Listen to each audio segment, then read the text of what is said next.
In today's video, I'm going to teach you how to make a debit and credit sheet in Excel. To get started, open Excel and create a blank worksheet. This will give you a clean space to build a simple running balance sheet that tracks debits, credits, and the updated total after each transaction.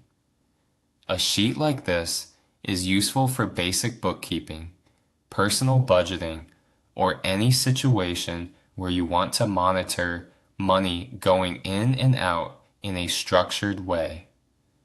Once you're in Excel, enter your sample data into the worksheet. At this stage, you'll want your table laid out clearly so it's easy to read and update later. Typically, that means having your transaction information already in place, with debit and credit values entered in their own columns. The key idea here is that your sheet should already contain the values you want.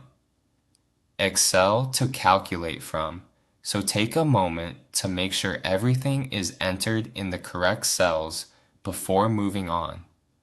Next, click into cell E2. This is where you'll enter your starting balance. In this example, type 1,000 and press enter.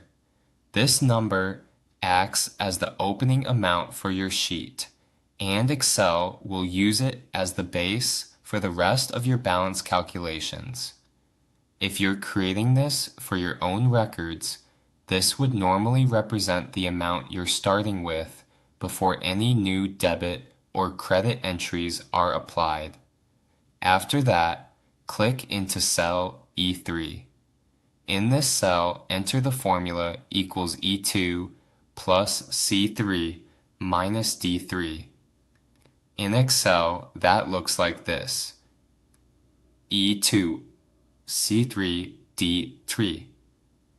Then press enter. What this formula does is take the previous balance from the cell above, add the value in the credit column, and subtract the value in the debit column.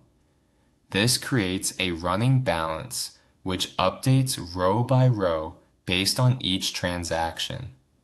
Now that the formula is working in E3, drag the formula down through the rest of the rows in your balance column.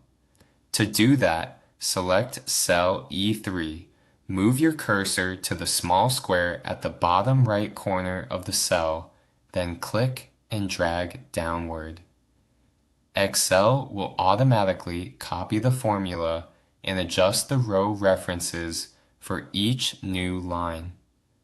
This saves time and ensures your entire debit and credit sheet calculates consistently. As a quick tip, after filling down the formula, scan a few rows to make sure the balances are updating the way you expect. If something looks off, double check that your debit and credit values are in the correct columns and that your starting balance was entered properly. If this tutorial helped you, please consider subscribing. We post new software tutorials every day to help you get the most out of your favorite tools. Thanks for watching.